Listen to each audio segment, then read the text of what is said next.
Welcome to the Digital Healthcare Strategy Podcast. Episode 6. Telemedicine and Mental Health. Today, you will listen to a live talk between Adriano Garces and the CEO of Zen Club Rui Brandão. Zen Club is a digital health platform that is breaking the stigma associated with mental health, and disrupting the way thousands of providers and patients access to virtual mental health services, in a private and convenient way. Tune in to listen to the challenges, key success factors, business model and recommendations, directly from the front lines of innovation and care. Thank you for listening. Hello, innovators. Welcome to the Digital Healthcare Strategy Podcast. This is episode 6, and today we will talk about mental health and what telemedicine can do to help people coping with this condition. It is my pleasure to have Rui Brandão today in the show. Hello, Rui. Hello. I met Rui recently on a panel about telemedicine and remote care, and we both participated on, I was really impressed with the work he's doing through his company Zen Club. Rui Brandão is the CEO and co-founder of Zen Club, and it's a platform that helps employers manage the mental health of their employees and collaborators. And in his company's words, through a combo of data, technology, and behavior change, Rui and his team guide the Zen Club users or subscribers to turn into the person they would like to become. I love that statement. It really hooked me up. Rui, thank you so much for being on the show. Tell us a little bit about yourself and then help us understand why mental health. Sure. First of all, my pleasure to be here. It was a great panel a couple of weeks ago, and I was happy and glad to get your invite. So I'm a medical doctor or ex-medical doctor. I'm Portuguese, but I've been based in São Paulo, Brazil, on and off for the past 8 years. And came to Brazil as a student and really saw that there was a lot of things that could be done at scale here. So Brazil, it's like the little brother of the US, same size, same sort of private healthcare, but a lot of lack of infrastructure as a developing country, right? And had a couple of issues with bureaucracy, so ended up going to the older brother, going to the US to start my residency in vascular surgery. That was around 6 years ago. And at that time, my mom had a burnout, a nervous breakdown, and it turned out into a late bipolar disorder. So it was a very painful time for her. And as with everything with mental health, it's just not you, the only one that's affected, right? All your spheres in life are. So professional, family, social. So it was very painful to me, to my siblings. And as a doctor, started looking in and basically realized there's no emotional health system. So we go to hospitals, we have private insurance in order to take care of our physical illness. We go to gyms, we go to fitness studios to take care of our physical fitness, but there's a lot of brands in both of these systems, but there's no like reference, no big brand where people that have a mental illness or want to develop their behavioral and mental capacities and abilities to go, right? And so looking deeper, I understood there's like 3 friction points here, other than the fact that there is no system, which is there's a society full of stigma, number 1. Number 2, you need referrals. Like you need to ask your friends, you need to ask doctors, you need to ask like people, like where do I go to? Like where can I find a therapist? Access is an issue. Absolutely. And there's a very big lack of transparency as well, Adriano. So imagine I ask you, like, and you give me a referral, like, oh, this therapist. Like, I know nothing about that person. Like, you've told me a person that you like that you've heard, but I know nothing. And when we talk emotional, like, knowing about the emotional attachment you have with that professional is very important for the outcome of of the condition, right? And lastly, the third barrier was this is a continuous treatment. So you don't go there once and come back home. So that means you have to dedicate time, you have to be close, so distance is also an issue, and it's pricey.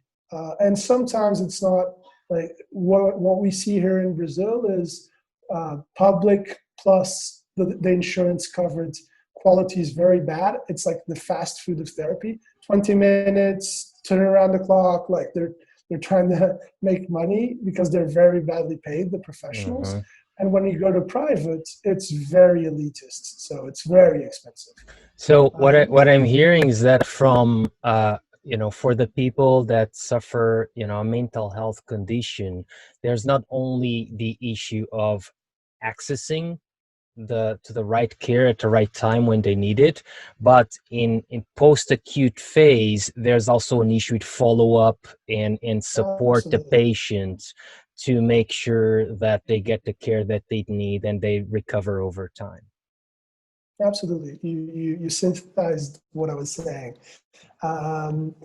So back 4 years ago, came back to left the US, came back to Brazil, started Zen Club. Even the name, I think there's also a communication barrier, right? It's like the stigma is very important. I think that's what really pushes people to just chase a professional, chase treatment or chase care when they're really bad, like when those anxiety levels are off the roof, like you've probably tried some medication by yourself, and then you go to a therapist. You are already in such an aggravated state that it makes it very difficult to see immediate results, right? Or to even know where to start, or even to have the courage to ask for help due to the stigma that you were just mentioning. Exactly. So left the conventional medical trajectory, came back to Brazil, started Zen Club. Our hypotheses at the time was if we give a SaaS structure, right? Like, so a complete office structure, digital, let's talk digital. And let's just help our listeners understand, most of them are experts in this area, but SaaS, when you say SaaS, is software as a service, correct? Exactly. Okay. Exactly. So the way we got to this was, okay, we need to give specialists a platform where we can automatize all their operation. So they won't need a receptionist, or they don't need to dedicate time to manage their career, their activity.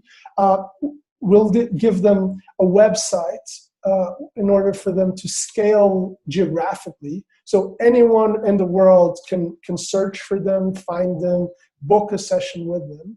And then with this, they won't need a physical space. So physical space and the fact that you have that cost, it makes it very hefty on the patient, on the client. So we brought in 30 experts onto our platform 4 years ago. And our thesis was, will anyone start a session online? And second, will they come back for the second? And we saw that yes. And the most interesting thing we found was that 60% of the people that were using Zen Club had never gone to a physical office. Wow.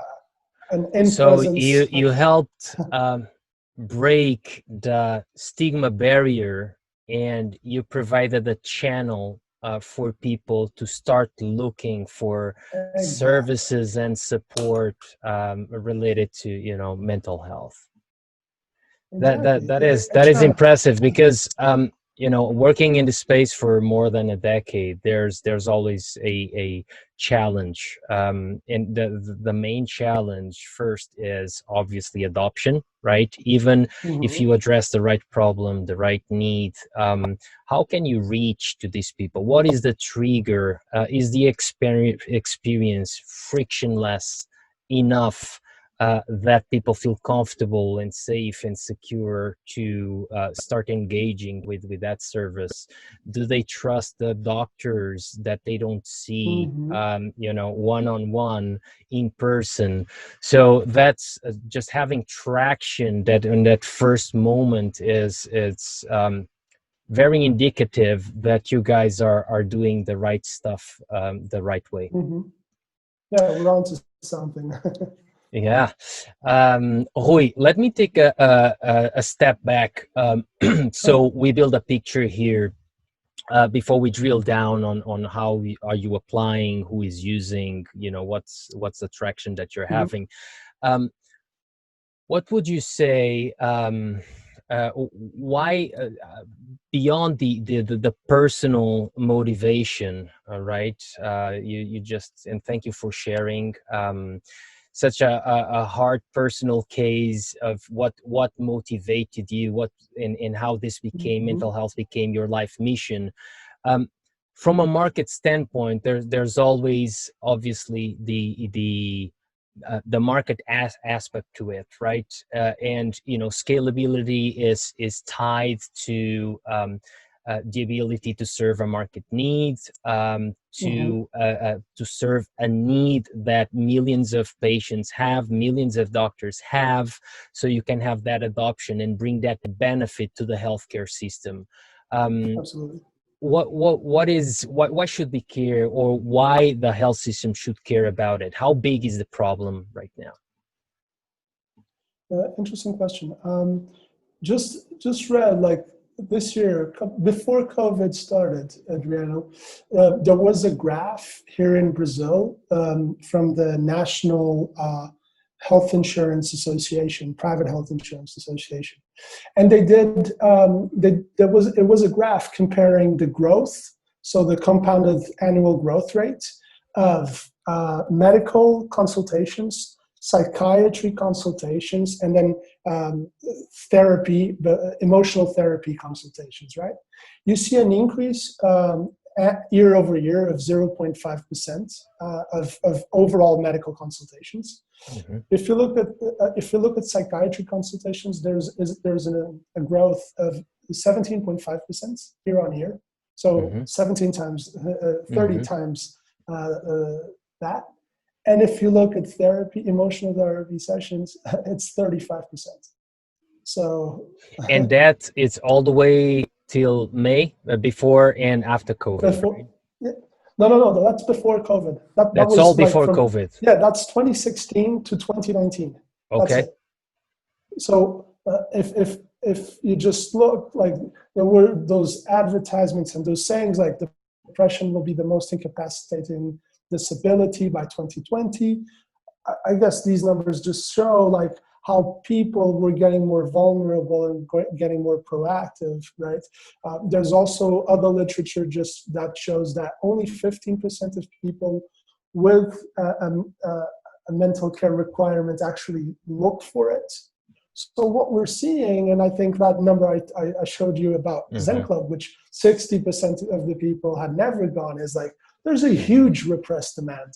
Yep. And I guess with the adoption of more technology, of more transparency, more solutions, right? You are seeing this market actually becoming the size it really is. So there's that's interesting, because the fact that you have, first timers, it means that they are undiagnosed, right? And the big issue with digital health is you use it as a tool, and you call it as a diagnostic tool, you get into trouble unless you go through all the necessary pathways. You cannot replace standard of care, or you have to walk a very thin line, right? But what you're doing, you're actually identifying undiagnosed patients and getting them in front of doctors, so then they can be screened and get the appropriate diagnosis. And this is that's a big win, and that's a challenge that several solutions out there in this space and other therapeutic areas have, right? Is how to find those patients that are undiagnosed, how to get them into our platform. So having folks that go to your platform that is, you know, as first timers and undiagnosed, it's a big win. How just curious, and I have millions of questions, but how do you get access to patients? How do you find these patients, or how do these patients find you? Sure. So there's two big strategies. Like if we look at buckets, there's a B2C, so business to consumer, right? And there's a B2B, business to business. Also because of the payments, right? The fluidity and the flow of payments, we started completely B2C. So Zen Club was made for the people. And so our hypothesis was, if we get great user experience, that makes it so easy for a person to book a session on the same day, right? And not with a professional that she felt empathy with. And two, if we make it affordable, like we can go directly to the consumer, and we won't need insurance. We won't need like a gateway to grow and get that first traction. Also, in 2016, when we started, there was still a gray area as to whether or not we were regulated. So people called what we did at the time as orientation, not consultation. Exactly, like guidance. Guidance. Yeah. Exactly. So that whole thing changed in 2018, end of 2018, beginning of 2019. And that's when we started making a bigger push onto the B2B, because we also saw them coming after us. So on a B2C spectrum, we used like all digital marketing strategies you can imagine. So from Google to Facebook, a lot of influencer marketing. We see that people opening up, being vulnerable is like that attracts other people, right? We do a lot of PR, and like as a core Zen Club, we are an educating platform. So we provide the market and people with good user-friendly communication and content, because we need to educate the market, right? Like it's a nice to have still. It's still, obviously with this pandemic, we're saying it's a must-have, and we can dwell on it in a bit. But these past 3 years, like we were trying to show people how important this is for them, how important it is for them to really be proactive on their emotional health, and even to develop their emotional abilities, right? It's not just a matter of anxiety, social phobia, panic attacks. It's also resilience, focus, self-awareness, a vision, right? It's all those things that literally the human of 2020 has to have, right? We need to be adaptable. We need to have good communication skills, right? That's what we're seeing with everything from work from home. And so that's also my cue onto the B2B. That's why we're seeing so much traction on the B2B, because companies saw that, okay, we've solved the osteomuscular disease problem, right? We've fixed good chairs, good, like if we're more industry or agriculture, we have good safety practices and all of that. But now people work 8-10 hours a day in front of a computer, sitting down in a good chair. Like, how do I enhance their brain capacity, their emotional capacity? And so through that. And from an employer standpoint, how do you protect them from high rates of absenteeism, right? Exactly. Lower productivity, having to, too many sick days, more than what their benefits cover, right? So I can imagine for someone that never had support for their mental health and gets to a stage where they are mentally impaired or challenged, right? They don't know, they are confused, they were never diagnosed. So probably that will push them to a scenario where they have to be several days without working, on, trying to find their way. So by getting into the employers, you also give them an opportunity to take care of their employees, their well-being, and to better support them in different ways.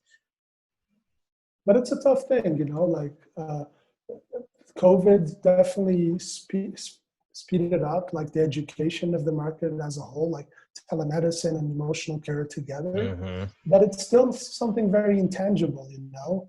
It's hard to get that, like, how much productivity am I losing because of this? How much absenteeism is coming from this? So what we see that COVID really helped us with is with the humanization of it. So people, I think, are more humane, more vulnerable, more empathetical. That's point number one. And second, like, we're all in the same situation, right? We're all of us that can work from home are working from home 24 hours a day, like closed in the four walls of our house, some with parents, some with kids. So, like, in a way, there's a baseline here. We know it's tough. So people are opening more to it. And so we've moved. It's very interesting, this. And it's more of a marketing perspective, which is, we were seen as a Xanax, as a pill, you know, that people don't want to talk about in a corporate setting.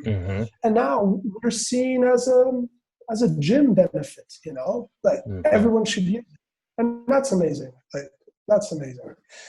No, absolutely. Times are changing, and I wrote a few times that, you know, COVID-19 has forced a large scale validation that these digital pills or digital solutions are in fact needed and work, right? They cover a market need that was existent before, but no one wanted to replace or to enhance or to supplement the standard of care.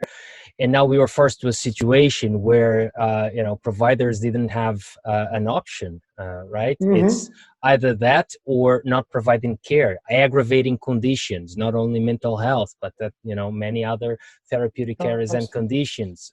Several hospitals filing for bankruptcy because they depend on a brick and mortar model of care delivery, and, you know, they make money of people that go to consultations and get their exams and at the hospital. So now the source of revenue and income for them just disappeared, right? So I think this was a global data, I think PwC report, that more than 150 just in the US filed for bankruptcy, Chapter 11. So it's times are changing.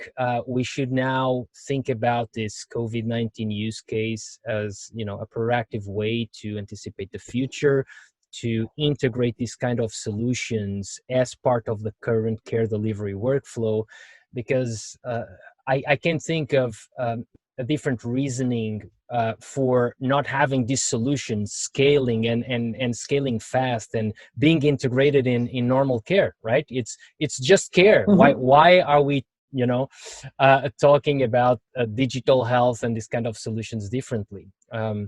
And obviously there are challenges with regulation and whatnot, but you see scenarios of exception for COVID-19, and I really hope that now, with these big numbers and proving that technologies like yours are making a huge difference and keeping people healthy, I hope legislation just bleeds into this exception, bleeds into final legislation that allows to deploy this kind of solutions as part of normal care. That's the hope. So one other topic that we're going. This is, again, thank you so much. This is a very, very interesting conversation in such a difficult topic, and you make it easy. Patient access still, right? So through employers, yes, they can make it part of their benefits, but if I so let me even take another step back. Sure. You just described that pre-COVID-19, the numbers were, you know, ramping up in terms of utilization and the comfort that the people start having more and more in scheduling mental health consultations, utilizing more mental health services, etc. And I just read, I think it was this Monday or a couple of days ago. I think it was a PwC also report that showed that stress levels, unemployment, uncertainty about the ability to keep their jobs is driving that adoption even more so. So I don't want to cite the numbers, but the numbers were alarming. So people are screaming for help, right? Suicide rates also are ramping up, are increasing at an alarming rate. Doctors also, some of them, private practices and whatnot, are losing their jobs, even doctors, right? And depression amongst doctors and the health workforce, it's also becoming systemic, right? Even suicidal rates. I read other reports showing that even for healthcare providers, there's a depression and suicide. It's a reality. So is there a route to Zen Club for people that are unemployed, since unemployment rates are rising due to COVID-19? Do they get access? Are they able to utilize your services if not employed?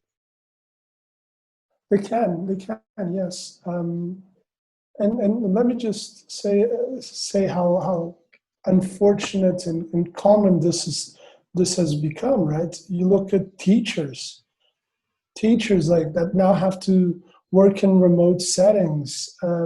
Like there was a study this week in Brazil. Out of 10,000 teachers, there was 75% of them crying for help. Literally, like I need emotional health support because I have schoolrooms of 30 children. I can't manage them. Like I didn't even have a computer up until now. So it's become disseminated. And yes, we work with direct to consumer. We consider ourselves a B2C. So our primary focus is people. What we're trying to do, and that's our agenda, is like, how can I make it more affordable to the end user, right? So by involving a business, right? Exactly. So let me just tell you, Adriano, a session on Zen Club costs 25% what a physical session would cost. So imagine, let's put it in dollars, $100, it costs $25. Like, and you don't have to have any health insurance for that. And you don't have to have it. And that's the direct to consumer. That's exactly what a patient would pay, or a person would pay. And let me tell you why. Because it's not because the quality of our supply of our professionals is bad. It's because we managed to give them such a good quality of life to our professionals, where they can work from anywhere, enjoy the sort of lifestyle they want with their kids, like in their setting, out of big cities, right? And we've opened up a channel with immense demand. So instead of they're charging 2 patients a day or 3 patients a day, $300 or $100, they charge 7, $25. And that's the math. Like they're not working extra hours. They're working a normal shift, but they're doing the same amount of pay, being much more fulfilled because they're impacting a lot more people, right? And much more, and people are feeling much better because they're having access to proper care. But we still believe, like, even in a country like Brazil, even $25 an hour, like, and I'm putting here in gross numbers, but it's expensive, because there's a big AB class, but then there's a huge EDEF class. So how do we penetrate those social classes? And what we did and what we're doing is, in our vision, we've figured out the transactional and the care with the specialist. But what we realized is we need a self-care unit. So we need an education platform, a self-care platform, where people for $5 a month can have access to all sorts of exercises, techniques, audios, podcasts on the topic with experts on the topic. So it's a win-win. Like we personalize the journey of the client, and at the same time we scale the knowledge of our professionals, and they can have a more population outreach instead of just one-on-one. Right? That's so important, because definitely inequality of care is such a big problem, not only in Brazil, right, but US. I mean, it's a global systemic problem, right? Yeah. So, thank you for taking some steps to, contributing to reducing those inequalities, because I think it's very important that we do good for the most, right? Not just for a section of society that is already highly privileged by, having a job, by having means of sustaining themselves and their families. So the more you make it humane, the more I become a fan of Zen Club, right? Because you're actually giving access to care for the ones that are already challenged that way, and that's very notable, and shouldn't be unnoticed.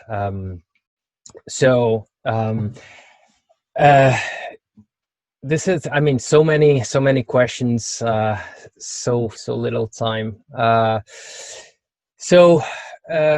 guess what I wanted to take us now. I mean, we've dissected the problem space, right? There's no question. There's a need. You guys identified the need in the market. You understand how care for mental health for this condition is provided. You identified players that can help augment the access and the availability of mental health. Now, let's get into the solution a little bit in more detail. How would you describe, the different components of the solution? What is you already described a little bit the workflow, but help understand what does your ecosystem look like from a solution standpoint? Sure.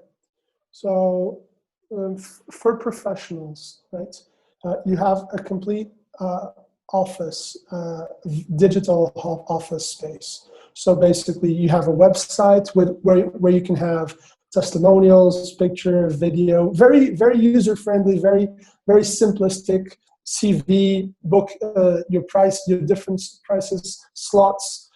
You can have online slots, so I can book a session right now with you if you want. So, and you have all of that automated, right? And then, so for the client, he can book, he can pay, he can get a receipt and reimburse it. He can do chat, audio, or video session, right? So there's that flow of that the professional has. And then we help them with CRM, so client management, and also information management and a payment system, et cetera, et cetera. So basically, you log on to Zen Club, you have a complete office space for free. We're not even charging a monthly fee. Like, so how does it work for professionals, Adriano?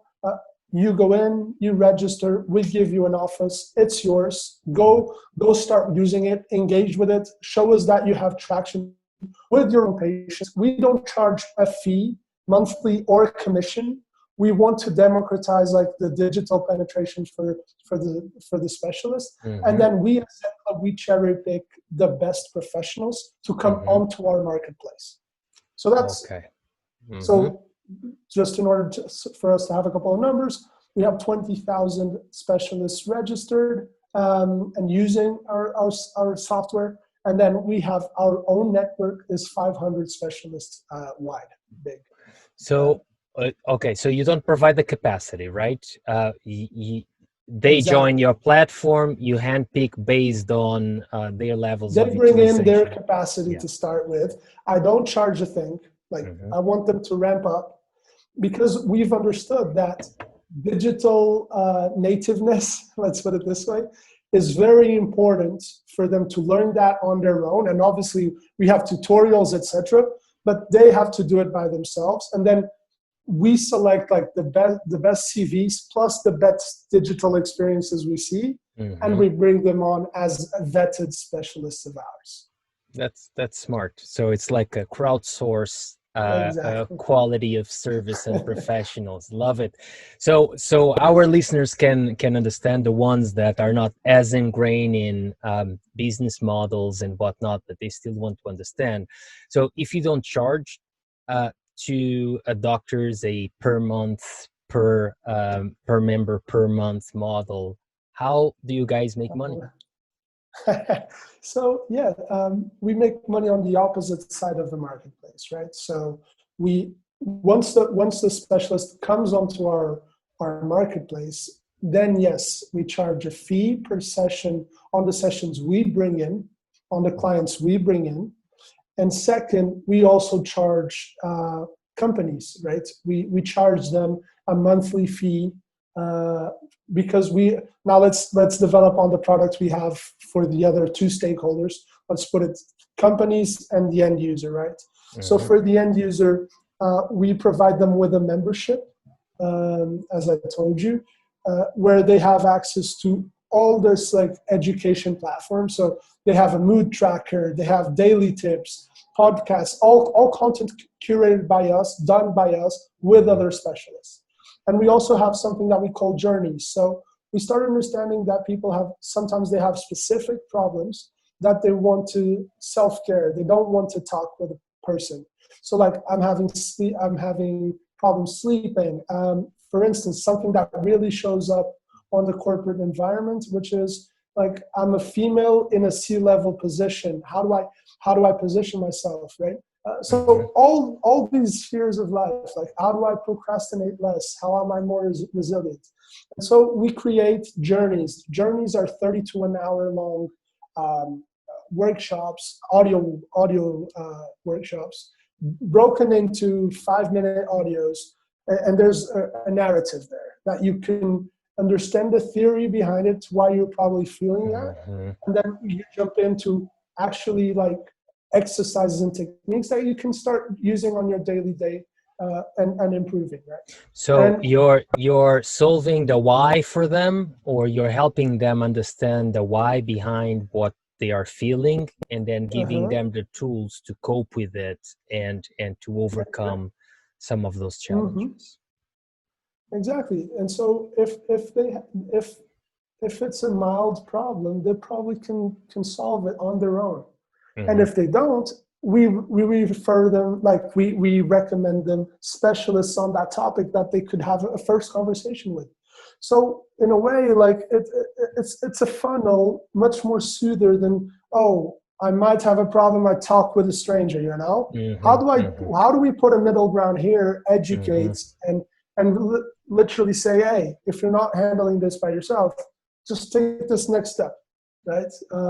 So that's what we have for people, and for corporations, we have 2 other products, which is like we help them with the in-house communication. We give them like group like roundtable conversations with specialists. So we disseminate the topic within, so that the endo-marketing / HR job, like we organize, we operate, and we provide them with that. And also we give them an emotional heat map of the company. Like, how is the company doing on a month-to-month basis? With completely anonymity, like we don't open up any person's data. We just show them like, hey, your company, the overall feeling on the mood track was this month because of this. That is very interesting.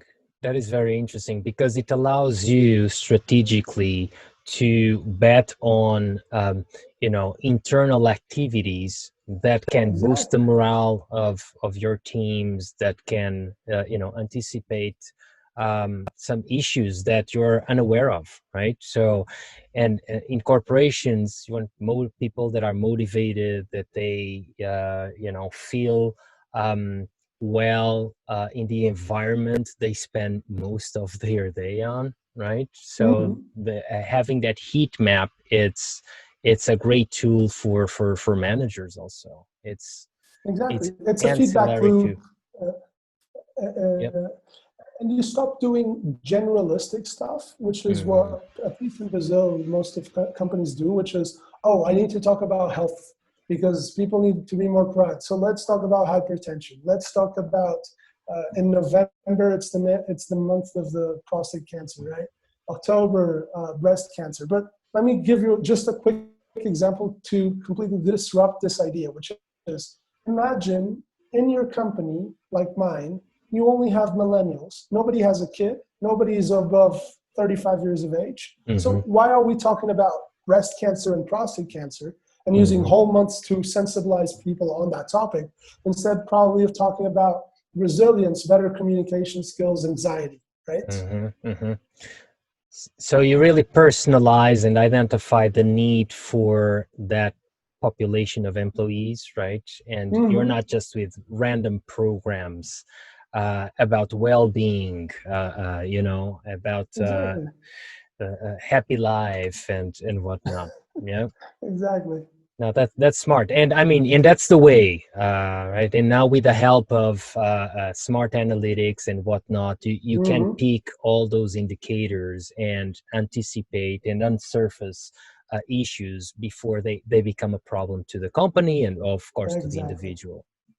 That's our next step. That's where we're going. So we have contents, we have specialists. Now we're on a data play, and that's exactly what you just spoke about. So that's your roadmap. That was one of the thoughts I had. Where is this going, right? And data and smart analytics. It's such a growing space, and if it utilized right, you can get into preventive care instead of reactive care, right? Exactly. That's exactly our roadmap. Perfect. So just to summarize, step back into business models, right? So from what I heard from you, you have a subscription fee, right, for providers, and then you also charge a small fee per consultation, and that is paid by the patient, and it's paid by the provider also. So there's a breakdown, but the payers, to have access to the system after they are part of your marketplace, they pay a fee, and then there's a small fee for each interaction they have with the patient, right? And on the patient side, there's also a very small subscription or membership, and then if I heard correctly, there's also a small fee that is much cheaper than conventional care per consultation. Perfect.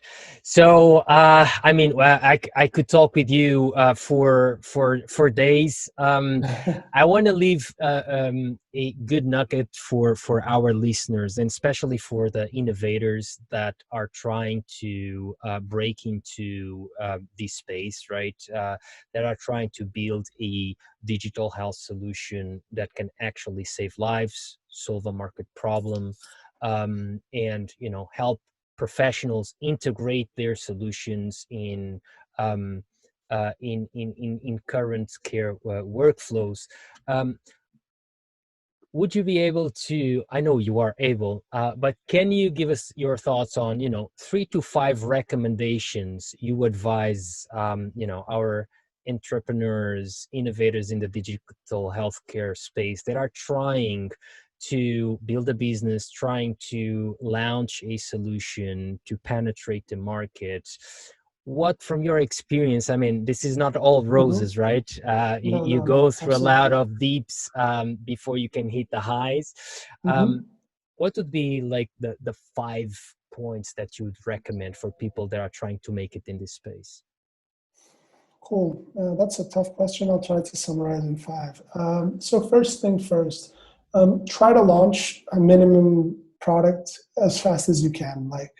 Don't try to go at the big problem all at the same time. Try to break it down so that you can start testing as fast as you can. And second, ensure that you have the autonomy or you have the connections to prove it fast. And this means you can't rely that's from, and I speak only from my experience. You can't rely on a big health insurance to adopt it, and yes, that's your silver bullet. There's no silver bullets. So try to put it out as fast as you can. So so break down the problem into micro problems, see which one will get you far into proving a market, and go after that one. Second, have the autonomy to test it. Third, make sure you have you identify the persona you're trying to solve the problem, and you only go after that one. So as we all know, like in health, there's a lot of stakeholders involved, but you can't help all of them at the same time. Mm-hmm. So that would be my third advice. Fourth is, once you start getting traction, start thinking of how you're going to scale that. So for us, if we'd continue purely B2C, it would be very expensive. So how do you start getting into channels that will give you high distributions, right, at a low cost? Because at the same time, you're not a company full of resources, or I mean, if you started from zero, right? So you want to have as very little fixed costs on your company, but very high potential yield on distribution. So we're in 4. And 5. What about sustaining? What about sustaining the market, right? Once you make it, once you break it, how do you stay there? And I'm sorry if this was not the 5 topic that you wanted to share. No, that's very interesting. That's very interesting, actually, which is allow the market to tell you where to go. Don't try to push your head into it or your ideas into it. I think that's something that we've learned, and I think we're opening up more our ears and eyes to see exactly, and not trying to shove a solution, you know. This is great, Rui. So for our listeners, Rui just shared the nugget here, recommendation based on his experience, his challenges, his failures, and his wins. And Rui, please correct me if I didn't get them all, but the 5 nuggets that Rui from Zen Club, based on his experience, is sharing with our listeners is he would recommend that first, really identify the right problem to solve, right? Is there a market for it? Is there a need? Are you covering a gap in the market? Second, test fast, prove your hypothesis, prove that your product makes a dent in solving those problems. Third, identify your users and your clients, which might be the same, but might be also different. Who pays for the solution? Who uses the solution? Fourth, identify your scalability strategy. What are the pathways to get to the numbers and the users that you need to sustain your business? And 5, allow the market to tell you where to go. Right? Be aware of the signs, monitor, measure what is how you are succeeding, and take that as a driver to keep pushing your solution and adjusting to what people are adhering to. Rui, did I summarize or did I miss something? Great job. That was it. Okay, perfect. So I want to tell our listeners that we will have a PDF that we're going to share on our website that will have these 5 nuggets and some other nuggets from this conversation that you can go there and download. And I really wanted to thank, and before saying goodbye, I wanted to ask Rui, is there something that is going on with Zen Club? Any events, anything you want to share for people out there that want to follow you, want to see what you're up to? How can they get in contact and follow your latest developments? Sure. I think we're being very active on LinkedIn, both on a company level and also on a personal level. So I'm happy to share my contacts with people. So Rui Duarte Brandão, if you, that's me on LinkedIn, and Zen Club. We're very active, and those are the best channels to follow us around. Okay, perfect. So LinkedIn, the preferred access to Zen Club and Rui. If you have any questions, also on their website, I'll be posting their full URL for the ones that want to dig a little bit more. And I think that's it. Rui, do you have any final questions or any final comments you'd like to leave our listeners with? I would leave one final comment, which is let's. I know we're living in fortunate times. I know we're not living the best times, and yeah, some businesses are thriving, but I think as a society, this has been a slap in the face. But let's use it wisely. As humans, we don't really like to adapt. We're stubborn. I think we have to use these opportunities as means to adaptation and innovation. And as a person that's been in this side of the table for 4 or 5 years, I'll tell you, the market is ready for it. They need it. Rui, thank you so much for these words of hope and encouragement, and leveraging digital health to overcome this hard period that a lot of people are living. It was an absolute pleasure to have you on the show today. And I look forward to follow Zen Club's progress, and I'll be on the lookout for your breakthrough results as you grow as a company and as you save lives on the way. Okay. Thank you so much. Thank you so much.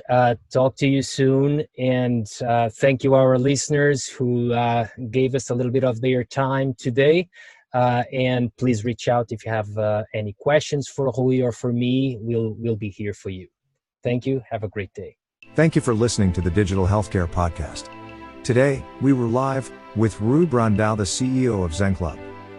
If you want to learn more about Zen Club, reach out to Rui Brandão on LinkedIn or visit www.zenclub.com.br. If you are a digital healthcare entrepreneur and leader who is trying to build, launch, and sustain a telemedicine solution, go to adrianogarces.health/content and download a free PDF with the 5 tips Rui provided to our listeners in this episode. Don't forget you can listen and subscribe to the Digital Healthcare Podcast on Spotify, Apple Podcasts, and iHeart. Stay safe, stay healthy, and stay tuned for the next episode. Thanks for listening. And keep on innovating.